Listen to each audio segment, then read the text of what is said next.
Bíbélì kíkà wa ti òwúrọ̀ yìí òní àrí nínú ìwé Iṣẹ́ àwọn Àpọ́sítélì orí 5 ẹsẹ̀ 3.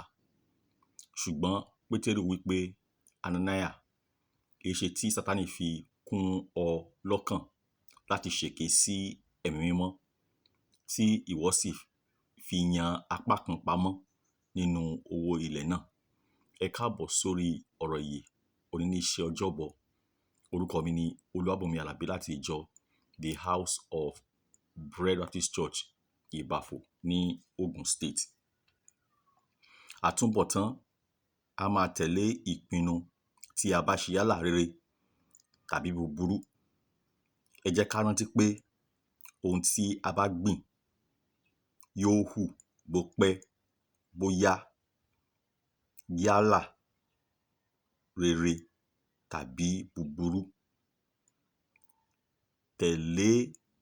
Títẹ̀lé ọ̀rọ̀ Ọlọ́run lójoojúmọ́ nípa kíkà, gbígbọ́ àti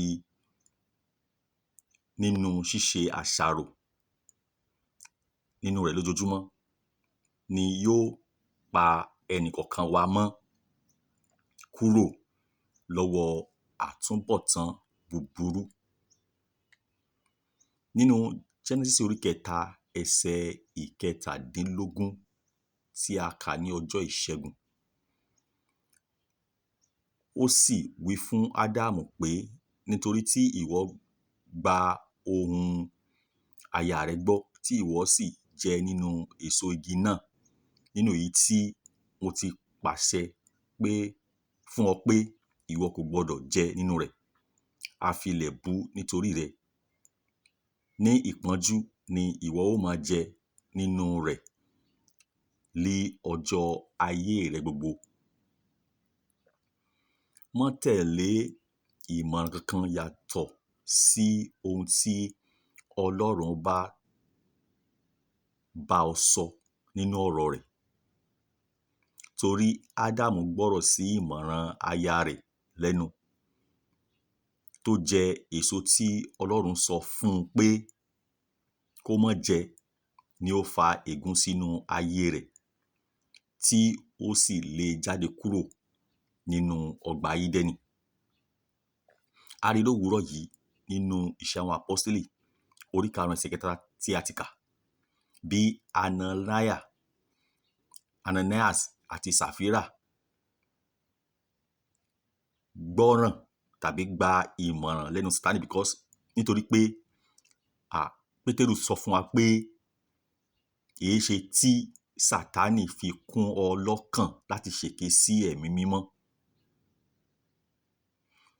Níbí yìí a rí pé Sátánì tó tan Éfà jẹ náà ló gba Ananias àti Sàfírà nímọ̀ràn láti fi apá kan nínú owó ilẹ̀ náà pamọ́, tí wọ́n sì sọ fún Pétérù pé gbogbo owó tí àwọn ta ilẹ̀ náà làwọn mú wá. Eléyìí ló fa ikú òjijì fún àwọn méjèèjì. Mo gbàdúrà fún gbogbo ọkàn tó ń gbọ́ mi, tó wà lábẹ́ ohùn mi lónìí. Èmi àti ẹ̀yin, a ò ní kúkú òjijì lórúkọ Jésù. Ohun tí à ń gbé yẹ̀wò òun ni àtúnbọ̀tán. Àtúnbọ̀tán ló máa ń tẹ̀lé gbogbo ìpinnu tí ènìyàn bá ṣe, yálà rere tàbí búburú.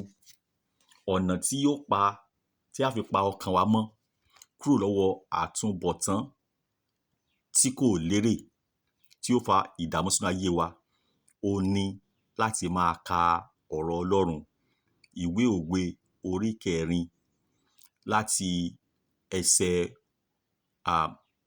20 títí dé ẹsẹ̀ 22.